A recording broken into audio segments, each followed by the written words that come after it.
أعوذ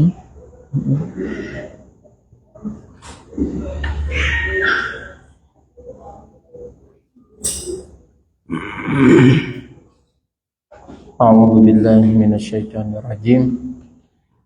بسم الله الرحمن الرحيم. الحمد لله رب العالمين، والصلاة والسلام على رسول الله صلى الله عليه وسلم. Amatendo amajibu gatenderezebwa n'ekitiibwa Allah tabaraka wa ta'ala. Oyo Allah tabaraka wa ta'ala akyatukumye nga tuli balamu, akyatuwadde ekyengero eky'obulamu. Tumusaba ow'ekitiibwa Allah tabaraka wa ta'ala obulamu bw'atuwadde abeere nga atuyambako tubukozese egy'emirimu eginaatugasa nga tumusinkanye ow'ekitiibwa Allah tabaraka wa ta'ala. Tumusaba ow'ekitiibwa Allah tabaraka wa ta'ala asebyengira n'emirembe ku mukama waffe Nabi Muhammadi sallallahu alayhi wasalamu alayhi.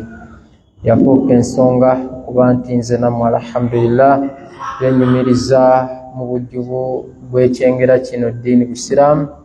Allahumma salli wa sallim ala nabiyyina Muhammad sallallahu alayhi.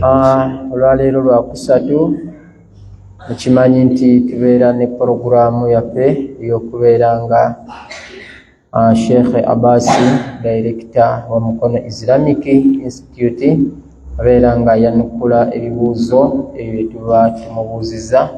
Alhamdulillah, olwaleero amaze otwegattako inshaallah tugenda kubeera nga tutambula ne programu yaffe biidhini subhana wa ta'ala. Tusaba ekitiibwa Allah tabaraka wa ta'ala abeere nga atteeramu obwangu era akadde tetunaamala mu kifo kino na bonna abali ku media. Tusaba ekitiibwa Allah tabaraka wa ta'ala akafuula k'omugaso gye tuli fi dunya wal akhirah. Nga tetunnabagenda biidhinillah mu bibuuzo byaffe, agenda kusooka abeere nga babuuzaako olyawo baweeyo obatweyo ne ku bigambo eby'enjawulo ebinaatuyambako okukuuma eddiini yaffe. Wa barakallahu fikum wa jazakumullahu khaira.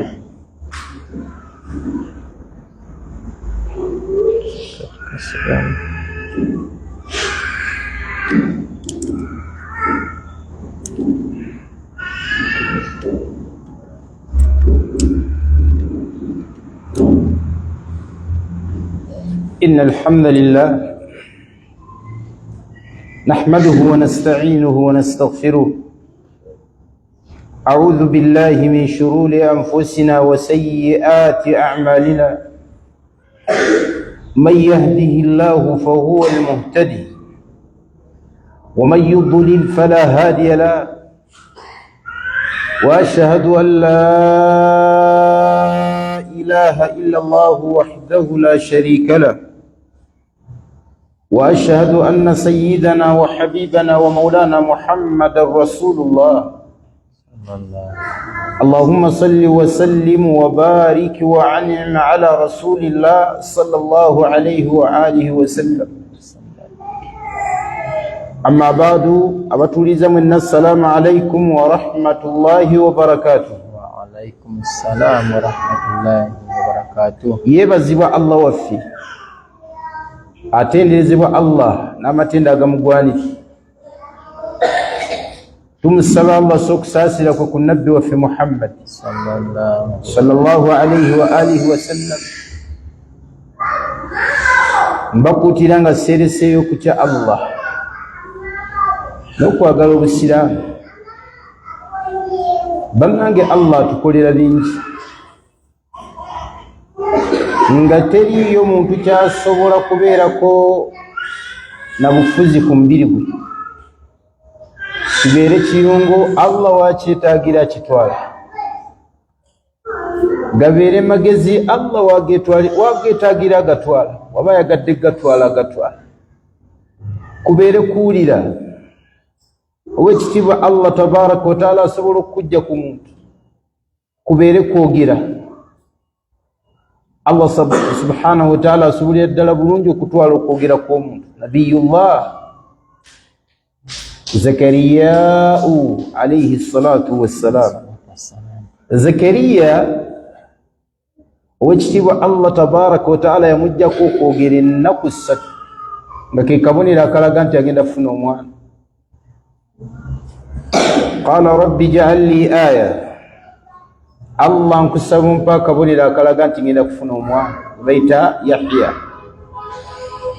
قال آيتك ألا تكلم الناس 3 ليالي سوية.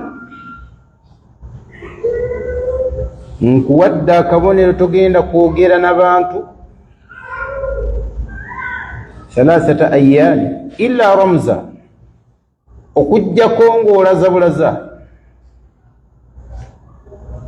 era ekiseera bwe kyatuuka ekyo yali Zakariya alayhi salatu wassalaamu okusinziira ku bigambo by'abamanyi nga tavaamu kigambo kyonna okujjako okozesa kye bayita sign language. nikitegeeza nti owekitiibwa Allah tabaraka wa taala yamanya wali fyuzi y'okwogera ey'okuwulira, yamanya wali fyuzi y'okulaba. Allah tabaraka wa taala abitwalira waba yagadde Allah, ate abirekera gwaba yagadde Allah. kati buvunaanyizibwa bwo bwakyabiina ng'abalala waliwo abatabiina. otwala omukisa Allah gwakuwadde okumwebazanga, okusiimanga byakkoledde, n'obutateekawo mbeera yonna yekkaanya nga Allah alina kyayagala okole. owekitiibwa Allah akwagala mu kiseera ky'okusaala akulengere ng'osaala. ekiseera bwe kibeera kyakusiiba Allah ayagala kukulaba ng'osiiba. bwe kuba kuwaayo ng'oyina Allah ayagala kukulaba ng'owaayo. bwe kubeera kugenda ku kola hijja, twala obuvunaanyizibwa ogenda olambula ennyumba ya Allah mu kiseera kyayo. ono ntwalira omukisa guno kubeera nga ngumya n'okuzzaamu amaanyi abantu bonna abafaayo ku ddiini. owekitiibwa Allah tabaraka wa taala yagamba nabbi we Muhammad sallallahu alayhi wasallam, yavuga nti walal akhiratu khayrun laka min al-ula walal akhiratu khayrun laka min al-ula. enkomerero yesinga edduniya. wala sawfa yu'tika rabbuka fatarda. ne bulibeera ddi Allah ajja kuwosiime. banange edduniya daarul amal, nsi yakkolerako. amma al-akhira, ate enkomerero fahiya daarul jaza, Allah wagenda tusasulira. ونكو الله تبارك وتعالى يقانت يوم لا ينفع مال ولا بنون إلا من أتى الله بقلب سليم. إلا من أتى الله بقلب سليم. ونكو مطلوة تقين لكو قسبوا مال يدابان به إلا من أتى الله وكجا تقين لكو سنكنا الله بقلب سليم. ومتم ملب قلب فيه لا إله إلا الله، ومتم قلم لا إله إلا الله خالصا ناجين لهم الله تبارك وتعالى لا يشرك به شيئا. ونكو الله تبارك وتعالى ويأتي يوم التغابن. يوم التغابن. ونكو الله تبارك وتعالى ليت يوم الحق. ذلك يوم الحق فمن شاء اتخذ إلى ربه مآبا. ونكو مزما يوم القارعة. ونكو رجينا كبير رزيبو ني الله لواجين لكساسيرا كيبتوندي. نبي وفي محمد صلى الله عليه وسلم يرياث لك كنا كورو yatulaga nti olunaku olwo owekitiibwa Allah tabaraka wa taala agenda kulufuulanga lunene eri abakaafu. owekitiibwa Allah tabaraka wa taala agenda lufuulanga lunene eri abakaafu. era Allah tabaraka wa taala yaluyita wa inna yawman ka alfi sanati olunaku lumu lugenda kubeera nga lwenkanankana ennaku 1000 emyaka 1000 mu Maarij naga nti fi yawmin kana miqdaruhu 50,000 sana olunaku nga bwoba ogeraageranyiza lwenkanankana n'ennaku zaffe zino 50,000 sana emyaka 5,000 amma eri abakkiriza nabbi Muhammadin sallallahu alaihi wasallam yagamba kama bayna al-asri wal-maghribi kama bayna adh-dhuhri wal-maghribi omukkiriza agenda kirabanga akaseera akali wakati wa dhuhuri ne maghribi. Saba Allah atuwa obukkiriza bwannamaddala, saba Allah aggulewo ebifuba byaffe ayingirizeemu obukkiriza abwagaze emitima gyaffe atukyayisa obukaafu n'obulyazaamaanya n'okuzuula mu ddiini ye. Barakallahu fikum, jazakumullah khair. wa fiika barakallah. Tusaba w'ekitiibwa Allah tabaraka wa taala abeerenga kugasa n'ebigambo sheekhe byasoose okubeera nga atutuusaako abitwemu obulungi era tubeerenga tubitambulirako ebitiibwa, tubeerenga twongeramu amaanyi mu kukola emirimu eginaatugasa nga tusinkanye ow'ekitiibwa Allah tabaraka wa taala. Atugenze mu bibuuzo. Ekibuuzo kyaffe ekisooka kigamba nti Sheikh, assalamu alaikum wa rahmatullahi wa barakatuh. Alaikum assalam wa rahmatullahi wa barakatuh. Gamba nti Sheikh, bwe nzija mu muzikiti ku lunaku olw'ejjuma n'ensanga nga ejjuma etandise, khatibu ng'amaze okutoola salaamu, omwazinyi ali mu kwaziina. Etugamba Nabi Muhammadi sallallahu alaihi wasallam omwazinyi wayaziina naawe awuliriza oddamu ekyo kyayogedde. Ati abuuza nti Sheikh, we mba nnyingidde mu muzikiti nziremu omwazinyi byayogera oba nsooke kusala tahiyatul masjid?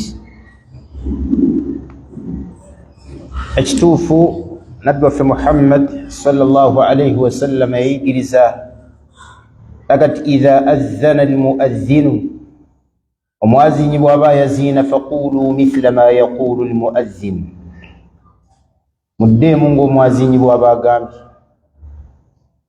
N'agamba yennyini nabbi waffe Muhammad sallallahu alayhi wasallam idha dakhala ahadukum almasjida, omumwe buli wayingira omuzikiti fala yajlisu hatta yusalliya rak'atayn, tagezangako okutuula okutuusa ng'asaddeyo rak'a 2. Wa sadaqa rasulullahi sallallahu alayhi wasallam, yayogera mazima omubaka wa Allah. Naye singa omuntu asanga khatibu ng'ali mimbali baziina yayingidde mu muzikiti, kiyinza okuba nga si jjuma nga ne khatibu taliiwo, naye wayingiridde mu muzikiti asooke kukola ki? Okwaziina weekuli, kyokka alina n'okusaala tahiyatul masjid. Atandikire ku ki? Abawalimu bagamba ajma al ulama, abawalimu bonna kino bakyegattako nti ekyo bwe kibeerawo yantadhiru qalila, alindirizaako katono, aljulus, okutuula n'okusaala, hatta yujibu almuadhina, okutuusa bw'ayanukula omuki omwazinyi nga kyayogera. Bw'amaliza okuwuliriza omwazinyi n'asaala tahiyatul masjid, tahiyatul masjid n'alyoka agisaala. Era abawalimu bawa nti liyajida oba liyastawiba faidatayn, asobole okubeera nga afuna thawabaini, empeereza emirundi emeka? Thawabu al-adhani, empeera z'okwaziina, wa thawabu tahiyati al-masjid, n'empeera za tahiyatu al-masjid. Wallahu ta'ala a'lam. Muntu wabanga alina obuzibu ng'okuyimirira ku musumbuwa, ye asigala atudde n'asaala ng'atudde. Wal ilmu inda Allah. وبارك الله فيك. الله يبارك فيك. kibuuzo ekiddako kigamba nti sheekhe omusajja akkirizibwa okuza enviiri ne zibeera nnyingi ku mutwe ng'azirongoosa. Okukuza enviiri tekiri haramu mu Busiraamu, wabula abamu ku bawali mbaga nti yakunu hasba al-aada, kisinziira kuba enviiri Nabbi sallallahu alayhi wasallam yazikuza olw'ensonga baada y'Abawarabu baalinga enviiri okuzikuza si kizibu. Nekiyinza okuba nga ewaffe wano n'ozikuza nga nnyingi, abantu batandika okweraliikirira musajja gwe okukuza enviiri nga nnyingi oli musajja. Naye waliwo hadithi ng'eraga nti ye Nabbi Muhammad yazikuza alayhi salatu wassalaam. Era Asma bwe mba seerabidde yajja ewa Aisha ng'amubuuza ku nnaaba gy'alina okunaabamu. Nabga ti Nabbi Muhammad sallallahu alaihi wasallam yanaabisanga saa tutegeezaamu ina, kiringa akadomola oba ebbaafu oba akataasa akagendamu nga kasobola okugendamu embatu zino nnyangoose ennene ez'ebinyeebwa ezaki. Kati Nabbi gye naabisanga bw'amala okumubuulira ebigambo ebyo n'amugaa nti nze gw'olaba nina enviiri nnyingi, enviiri zange nina nnyingi. Omukyala yayogera ebyo, Aisha n'amwanukula n'agamba nti kaana yastakhdimuha, yali agikozesa saa eyo man kaana aktharu minki sha'ran, yali akusinga enviiri mukazi gwe, yani annabiya sallallahu alayhi wasallam, ng'ategeezaamu Nabbi sallallahu alayhi wasallam nti alina enviiri nga nnyingi. Era baga nti enviiri ze zajjanga ne zikoona eno ku nsingo, nga zikoona ku matu, ne ziyitawo ne zikoona eno, enviiri z'Obubaka Muhammad sallallahu alayhi wasallam. Era ng'oluusi azistreaminga n'aziteeka muno, ezimu n'azizza eno n'ateeka olwatika wakati wano, eyo sunna ya Nabbi sallallahu alayhi wasallam ku nviiri. Naye singa tukizuula nti community y'abantu ba aada abasajja tebakuza nviiri, abawali mubaga nti ina dhalika yukrahu, tusobola okukitamwa, nekibeera nga kitamwa mu ddiini okukuza ki enviiri, singa community y'abantu abasajja tebakuza nviiri, ng'ekyo baakirekera bakyala. Wallahu ta'ala alam. barakallahu fiika. Tusaba ekitiibwa Allah tabaraka wa taala abeere nga atuteera mu bwangu. Ekibuuzo ekiddako kigamba nti sheekhe, saba kumbuulira ku buvunaanyizibwa omukozesa bw'alina eri oyo gw'akozesa. Obusiraamu bwannyonnyola bingi ku mukozi. Omuntu bw'abanga akozesebwa, Obusiraamu bwannyonnyola bingi ku mukozi. Teriiyo nzikiriza yali ennyonnyodde bwekyo, teriiyo gavumenti yali ennyonnyodde ku muntu akozesebwa byaweebwa. Obusiraamu bwannyonnyola ku muntu akozesebwa. Era kyova olaba Nabbi waffe Muhammadin sallallahu alayhi wasallam, muwala we Fatima bw'amusaba omukozi agenda okwanjuluza omukono nga gulimu amabavu mangi, yamugamba nti mukozi tojja mumusobola, n'amuyigiriza buyigiriza bigambo nti soma bino: sabbihi 33, ahmidi 33, kabbiri 34, gamba subhanallah 33, alhamdulillah 33, Allahu akbar mirundi 34. Bwatu byamugamba Nabbi waffe Muhammad sallallahu alayhi wasallam. Nekibeeranga omukozi kyekimu ku bitonde ebikyasinza okubeera ebizibuzibu okuwangaala nabyo. Era omuntu bw'abanga taatuukirize mpisa za kuwangaala na mukozi, tarukuha awla, okuwangaala n'omukyalo omukozi oba omusajja omukozi ng'ogenda munakuwaza kukola kulinnyirira ddembe ly'obusiraamu lye bwayogerako akirese asinga n'oyita at least abantu bwe bakukolere n'owekolera emirimu gyo kyekisinga obulungi. Okusooka kwa byonna nabbi waffe Muhammad sallallahu alayhi wasallam yaga nti abakozi bantu nga ffe era baganda baffe, yaga nti ikhwanukum, baganda bammwe, khawalakumullahu alaykum hum tahta aydikum, Allah yabateeka wansi wa mikono gyammwe. Ekyo nabbi sallallahu alayhi wasallam kyasooka otulaga ti omukozi naye abeera muntu nga gwe, abeera muganda wo. Allah ekyenjawulo ekiriwo nti yamuteeka wansi wo nti gwe omukozesa, ekyo kisookera ddala. Ensonga ey'okubiri, nabbi sallallahu alayhi wasallam n'atuga nti nulbisuhum ma nalbas wa nut'imuhum ma nut'imu. Nabbi yagamba sallallahu alayhi wa alihi wasallam nti omukozi ayambala ku ngoye z'oyambala amakulu, bw'oba oguza olugoye n'omukozi agulibweyo olugoye. Bw'oba ofunye ekyokulya n'omukozi afune ekyokulya.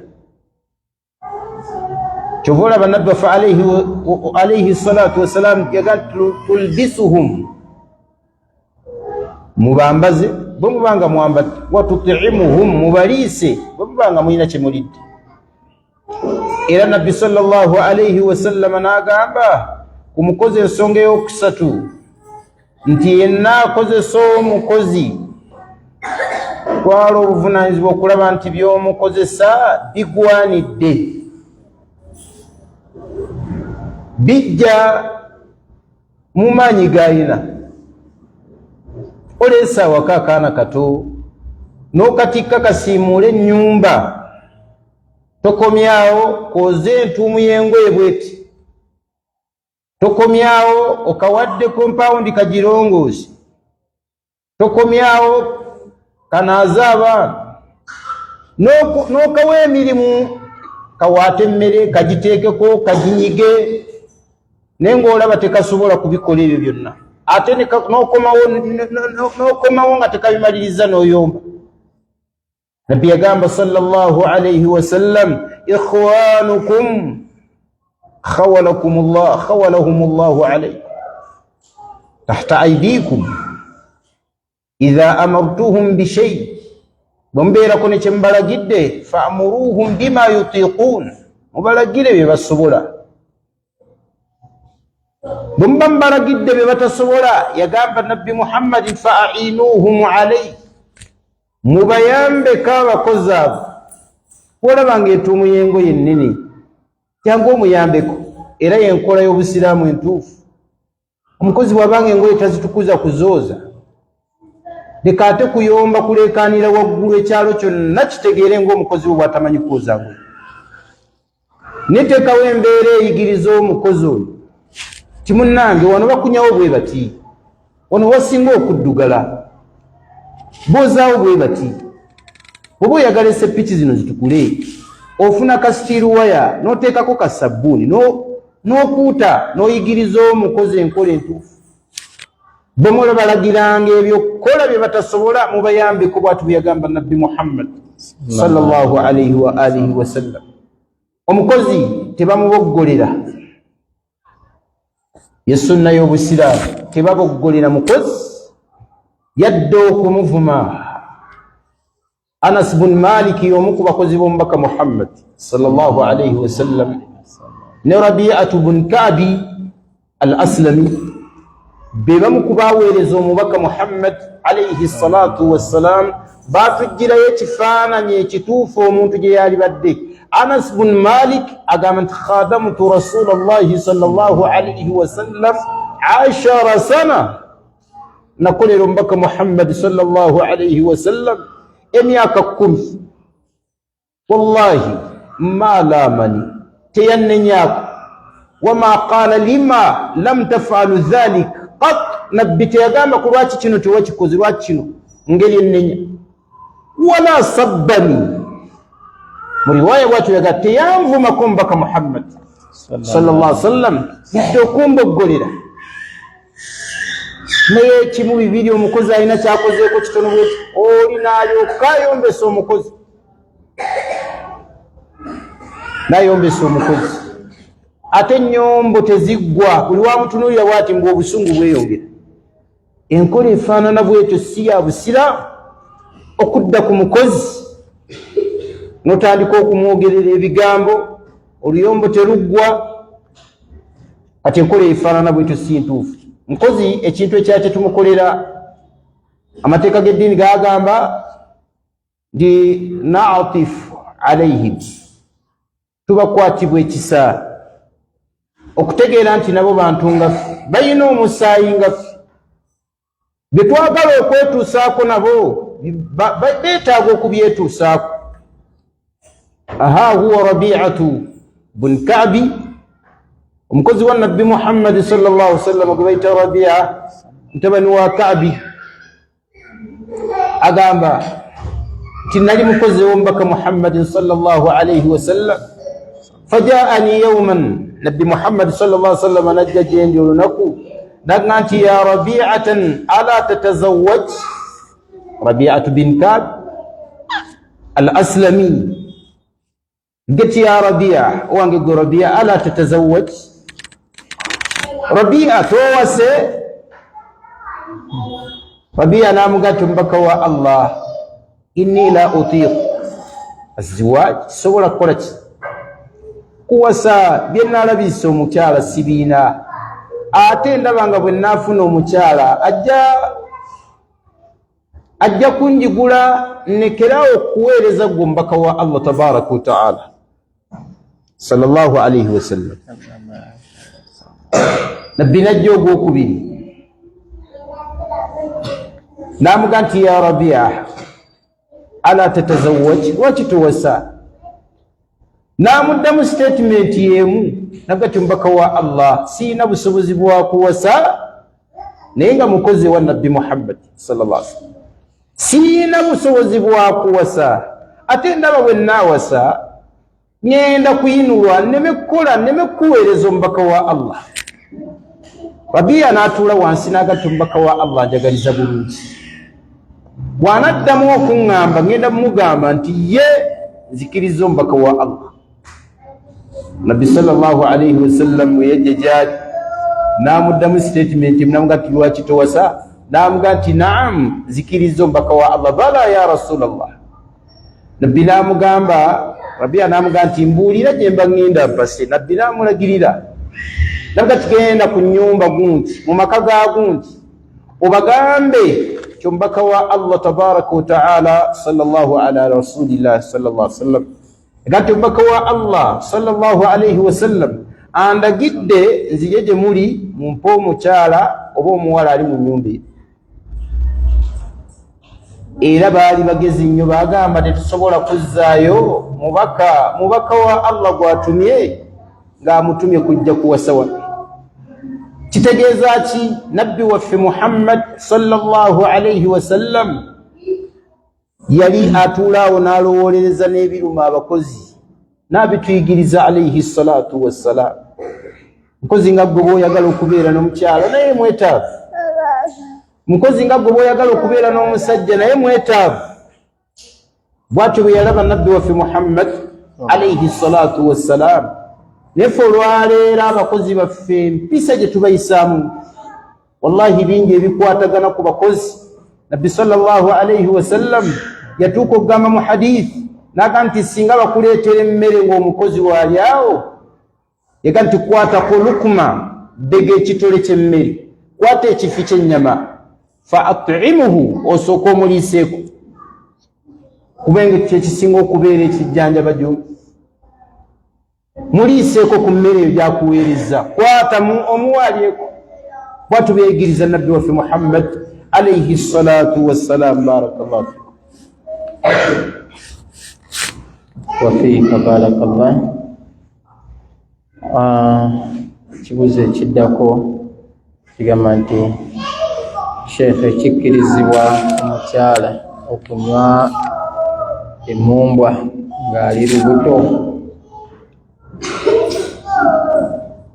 Emumbwa ddagala singa teteekebwamu bukodyo, naye eddagala ng'era bw'olaba eddagala ery'oku nsiko nti ddagala al ashab, era eddagala ery'oku nsiko eryo banna erimulaba ow'ekitiibwa Allah lyagera abazungu ne bakolamu empeke. Nze nina kojja wange akola empeke mu ddagala eryo, empeke nga za kinnansi. Olwo n'abalala nabalabako ng'era bakola empeke mu ddagala eryo.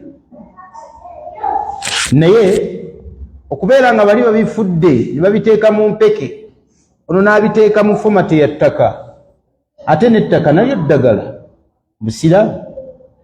Era nabbi waffe Muhammad sallallahu alayhi wasallam oluusi yali ejjanjabisa ne ku bintu ebiri aadi, nga bw'afuna awamuluma akwata mu malusu bw'ati n'akwata ne mu ttaka, laga nti bisimillahi turbatu ardina, olw'erinnya lya Allah ettaka ly'ensi yaffe.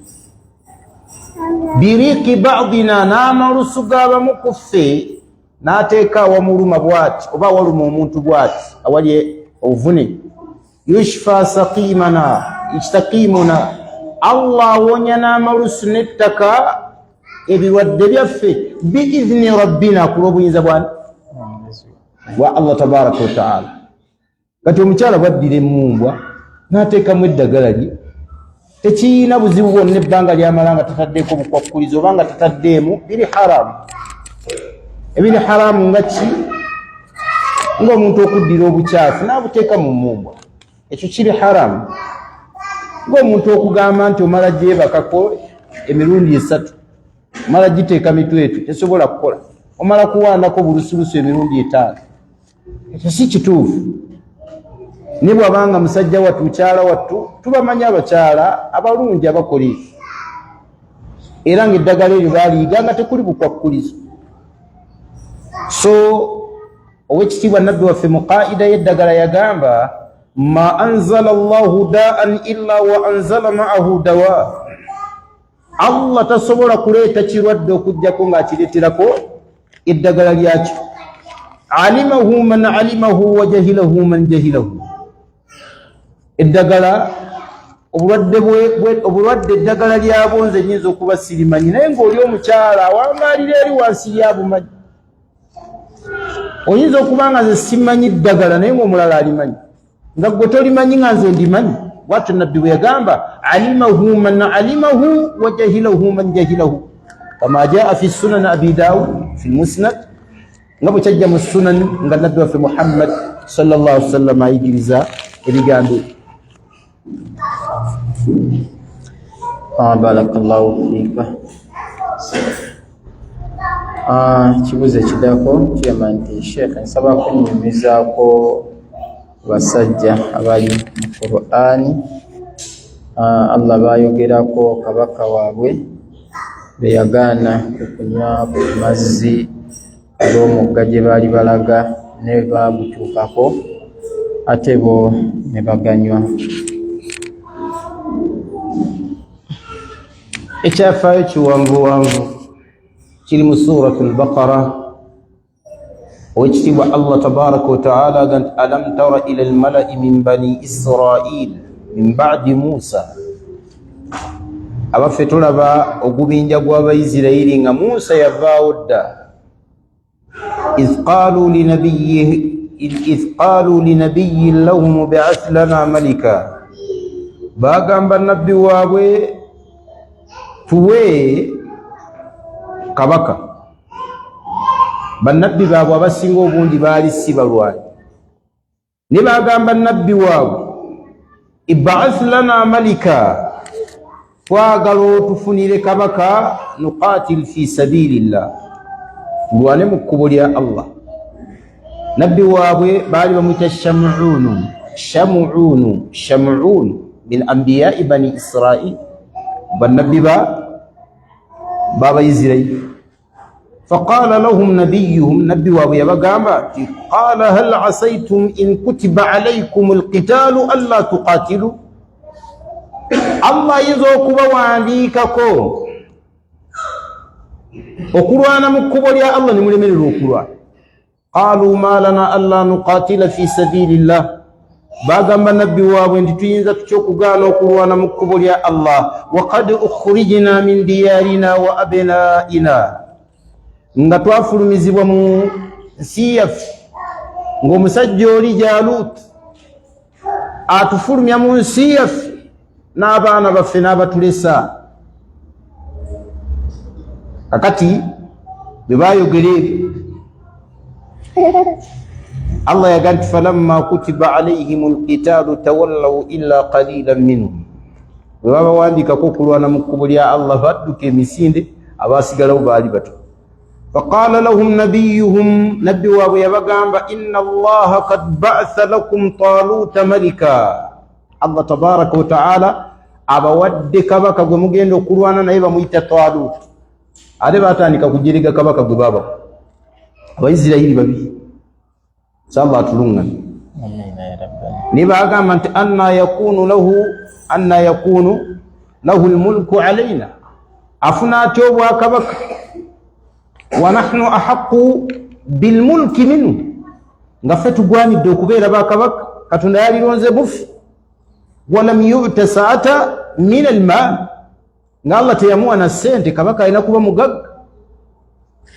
Nabbi wa Allah n'abagamba nti owekitiibwa Allah tabaraka wa ta'ala amusukkulumiza ku mmwe, wazaadahu bastata fil ilmi, Allah tabaraka wa ta'ala n'amwongera okumanya obukodyo bw'okulwana, wal jismi, ne mu maanyi yamuwa amaanyi nga siga bulijjo.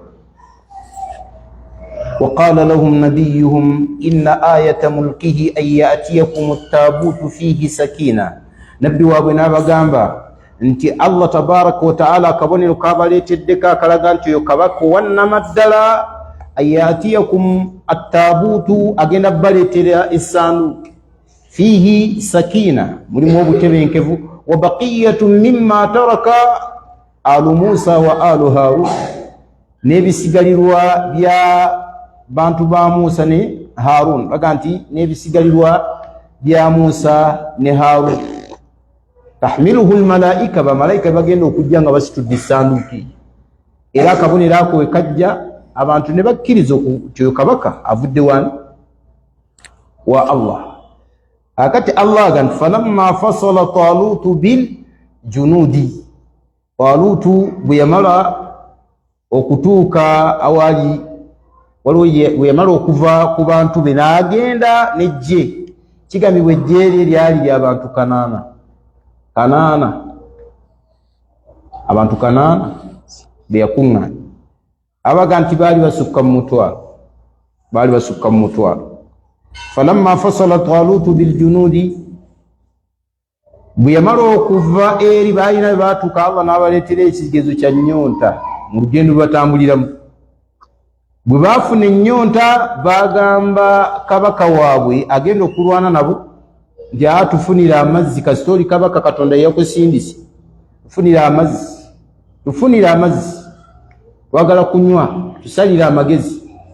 Kabaka waabwe n'abagamba nti otyo Allah wano yagenda okuleetera. Allah yali aligeze nti ayagala kusengejja, balina bukkiriza n'abannanfuusi n'abakaafu,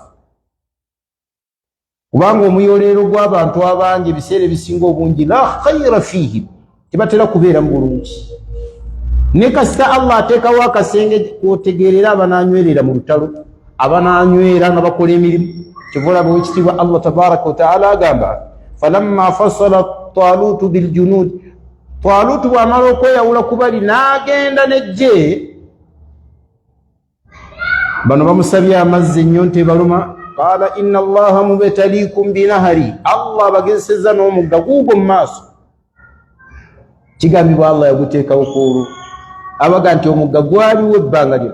Inna Allaha mubtaliikum binahari, Allah bagezesezza n'omugga. Faman shariba minhu falaysa minni, anaakwata ku mazzi g'omugga ogwo n'agasse namwatwale, falaysa minni, oyo tali mukulembeze bwange, anviire agende. Waman lam yat'amhu fa innahu minni, naye ataasene mazzi ago twala fa innahu minni oyo gwe mmanyi nti yaŋŋondedde illa man ightarafa ghurfatan biyadi tuqra illa man ightarafa gharafatan biyadi ba ahlul madina bwe bati basoma illa man ightarafa gharafatan biyadi bifathi ayn ghayn nga bategeezaamu nti okujjako anaakwatako n'olubatu n'anywa bunywi ng'asenesa lubatu n'adduka naye teri kwetikka mazzi baamweyawulako kigambo ka abantu baalinga kakaaga kalamba bonna baakwata amazzi ne basena yagaa tetuli ku bya musajja ono ennyonta etulumye ennyo tusibe amazzi gaffe tukole ki tugende ennyonta ejja tuttira eyo tubadde tufe ennyonta nga bakwata amazzi nga bateeka mu bidomola byabwe nga bagenda bonna abaagasena yabaga nti munjawukaneko bwe baagaana okumwawukanako ejje bwe lyajjaawo ennyini we beeyawulira nga balaba tetulina gafiirayo kigambibwa Allah tabaraka wa taala yabagerera amazzi ge baasena amangi baanywa nga tebakkuta ekigambo kye baboogeraku naye bano abaasenako olubatu ne banywako olwo olubatu Allah luteekamu omukisa ne bakkuta kitegeeza alqanaatu bilqalil omuntu okumatira n'akatono Allah kakoze ki kakuwadde kasanadduwa Allah abeerako ne kyagambye mu butono bwakyo mu ndaba gy'okirabamu matira n'ekyo totonooza amateeka g'eddiini bigaaga era falamma jawazahu huwa walladhina amanu bwe baamala okubeera nga basomoka omuggo kigambibwa nti omuggo ogwo gwe gwali salesale inda baadi ahli lilm abannanfuusi n'abakaafaawo tebasobola kusomoka muggo yensonga lwaki Allah agamba nti falamma jawazahu huwa walladhina amanu qalu la taqata lana alyawma bijaluta wa junudihi baga nti tusobola batunulira ejje lya jaliyaato bajaluta nga ddene kati la taqata lana alyawma bijaluta wa junudi tetugenda kumusobola omusajja ono bali ne badduka emisinde qala alladhina waliwo abasajja Allah beyogerako aya egamba etya qala alladhina yadhunnuna annahum mulaqu llah abantu abali basuubira nti bagenda kusinkana Allah bagamba bino kam min fi'atin qalilatin ghalabat fi'atan kathirata biidhnillah bimekam bibinja ebinene ngo ekibinja ekitono kibakwata abamu ku bawali bagamba nti abantu abasomokawo baali 314 beekanankanira ddala omuwendo nabbi Muhammad sallallahu alayhi wasallam bwe yatwala mu Badiri 13 be bokka abaagaana okunywa ku mazzi gali ne basenako busenyi ne banywa bo tebaasi kam min fi'atin qalilatin ghalabat fi'atan kathira waliwo ekyokuyiga kinene awo waliwo ekyokuyiga kinene kam min fi'atin qalilatin ebibinja by'abantu okuva edda nedda nga batono bwe bati qalilatin ghalabat fi'atan kathira nga biwangula ebibinja by'abantu abayitirivu abangi biidhnillah olw'obuyinza bwa Allah awaliwo obujulizi obulaga nti mwenyoomanga olw'obutono bwammwe omubeeranga abantu nga muli baki nga muli batono kasa mubeeranga mulimu okukkiriza Allah la takhaafu wala tahzanu temukyanga wala tahinu temwenyoomanga antumul a'launa in kuntum mu'minin ekyo nabbi kyeyagambanga basahaba ekyo Allah kyeyabagamba temugezanga okwenyooma mwaba waggulu wembanga mulimu obukkiriza obwannamaddala kati baganda bange ab'ebitiibwa ekigambo ekyo kyakuyiga kinene tinabatono basobola okuwangula baki era otaddangawo n'akutiisatiisa n'aga nti abasajja baabo bayitirivu munaaba basobola owekitiibwa Allah tabaraka wa taala yateeka mu batono abalimu obukkiriza n'abateekamu omukisa gwe n'abateekako ne nasulu ye kyova olaba Allah tabaraka wa taala yakirangira ng'alaga abakkiriza suratu tawba ويكتب الله تبارك وتعالى سورة الحج التوبة أذن للذين يقاتلون بأنهم ظلموا سورة الحج يقول الله أمزي وكلانجي نوكور كسابان توابروان يسيبوا والسلام بغين بروان بأنهم ظلموا كبانغ بل يا زمان وإن الله على نصرهم لقدير وأن الله ويجتب الله تبارك وتعالى على نصرهم لقدير الله سبحانه كتاسا بانتو أبطن سنغا بچوكوزي إلى الله ناتيغامبا سورة التوبة يا أيها الذين آمنوا قاتلوا الذين يلونكم من الكفار وليجدوا فيكم غلظة يغانت مرواني سابا بلداني وكافا بجوز بابفنموا كتويو واعلموا أن الله مع المتقين نسجلت الله ومنا بابلمو بچي obukkiriza so ne kibeeranga temunyoomanga abantu abatono temwenyoma ebbanga lye mumalanga mulimu obuki obukkiriza era ekyafaayo ekyo Allah yamalirizaga nti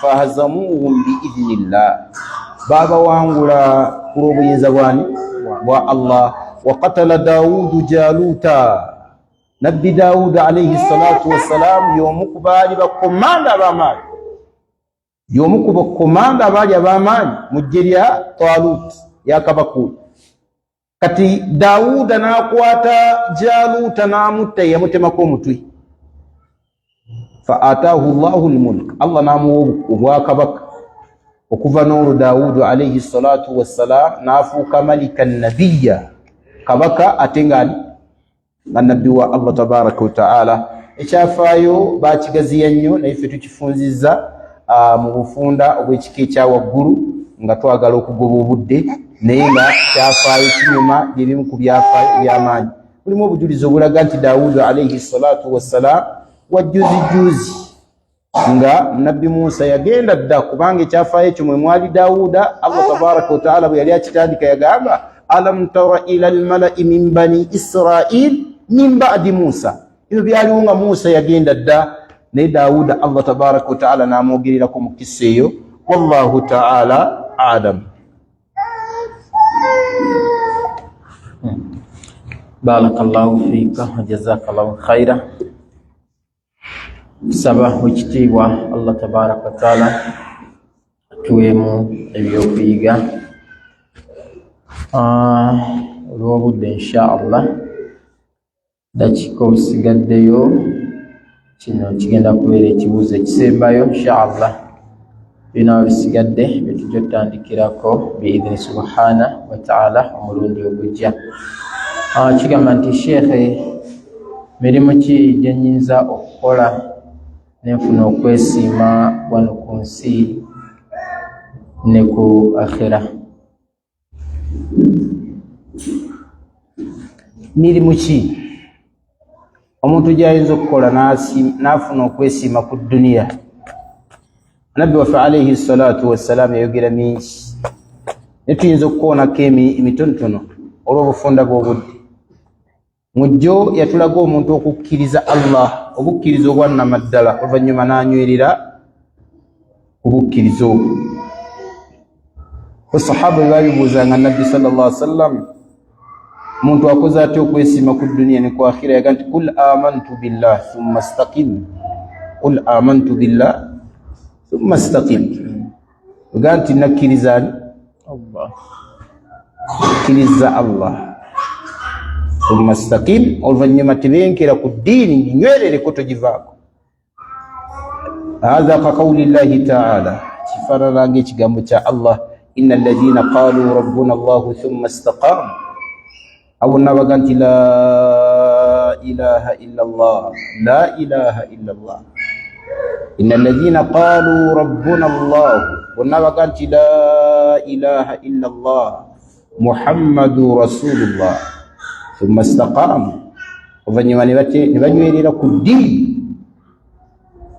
تتنزل عليهم الملائكة وملائكة الله تبارك وتعالى bajja nga babasanyusa alla takhafu wala tahzanu temutya ku bano be mulese ku duniya wala tahzanu ate temunakuwala eyo gye mulaga oba la takhafu temutya eyo gye mulaga wala tahzanu amma taraktum min iyali wa aitam temweraliikirira bamulekwa temweraliikirira nahnu awliyaukum fi lhayati dunya wa fi lakhira nekibeera nga omuntu yenna anywerera ku busiraamu bwe edduniya agifunamu n'akhira n'agifunamu omuntu anywerera ku la ilaha illa allah teri kubuusabuusa edduniya agifunamu n'akhira n'afuna empeera kyova olaba allah tabaraka wataala ayogera naga nabbi sallallahu alaihi wasallam yagambanga basahaba yagambanga abakuraishi qulu la ilaha illa allah tuflihu mugambe la ilaha illa allah musanyuke mugenda kufuna essanyu ery'olubiri edduniya temugenda kufuna bizibu wallahi omuntu anyweza la ilaha illa allah tasobola kufuna bizibu mu dduniya nga byamaanyi bizibu afuna ne bimulumba naye bimwekoonako bwe bigenda omuntu agamba la ilaha illa allah n'aginyweza buli yennajja tasobola kumwekoonako namusobola yagati qulu la ilaha illa allah tadinu lakum al-arab wa yattabi'ukum al-ajam mugambe la ilaha illa allah bawarabu bajja bagubirira bawarabu bannammwe mu bakuraishi nagantu wa yattabi'ukum al-ajam n'abatali bawarabu la ilaha illa allah mujja kusanga nga bagikkiriza nemmwe bentandikiddemu abantu ba nabbi sallallahu alaihi wasallam nga bwabagamba qulu la ilaha illa allah la ilaha illa allah yu'tikum allahu khayrai dunya wal akhirah allah bawo bulungi bw'edduniya n'obwaki bw'akhira yu'tikum allahu khayrai dunya wal akhirah allah agenda kubawa obulungi bw'edduniya n'obwakhira la ilaha illa allah la ilaha illa allah banange la ilaha illa allah nkulu nnyo Musa alayhi salatu wassalam yagamba Allah namgati ya Rabb dulluni ala kalima ad'uka biha wa adhkuruka biha mbulira ekigambo nga kyenkozesa okutendereza n'okusaba nga kyensooka okwogera nendyoka nkusaba Allah faqala Allah li Musa Allah nagamba Musa ya Musa qul la ilaha illa Allah gamba la ilaha illa Allah bwona njagala ng'ojja kunsaba ng'okikozesezza nja kukwanukulanga ntendereza nakyo ebbanga lyonna faqala Musa n'agamba ya rabbi kullu ibadika Allah wange abaddu bo bonna yaquluuna la ilaha illa Allah boogera la ilaha illa Allah faqala Allah li Musa Allah n'agamba Musa ya Musa law ju'ilat la ilaha illa Allah fi kiffa ay kiffatul mizan singa la ilaha illa Allah tekebwa ku mizani n'edduniya n'ebigiriko bisigadde ne bateeka ku mizani amagulu omusanvu lamalat bihinna la ilaha illa Allah la ilaha illa Allah ebisinga obuzito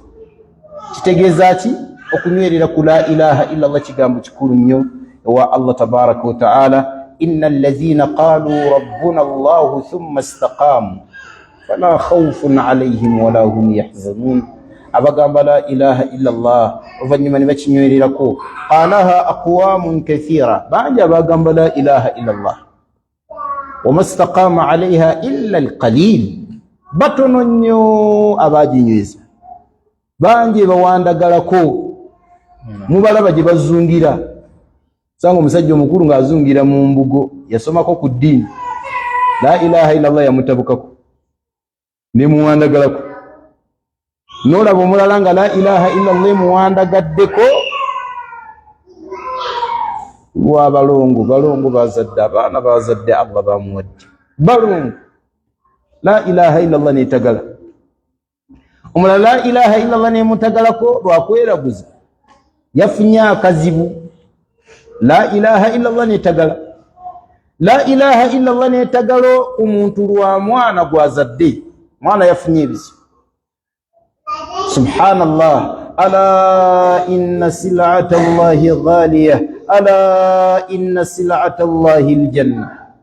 Bannange kyamaguzi kya Allah ekituyingiza oba kyetugenda okufuna ne la ilaha illa Allah ekyo kyabbeyi nga bwe yagamba Nabbi Muhammad sallallahu alaihi wasallam, ala inna sil'ata Allahi aljanna, ekyamaguzi kya Allah jana.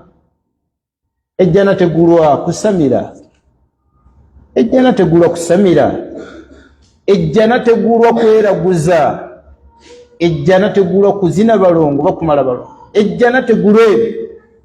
Naye abantu obutumala mu butono ejjana nekola ki? Inshallah atukuumire ejjana, inshallah atukuumire emirimu gyaffe emirungi, atukuumire ku Busiraamu.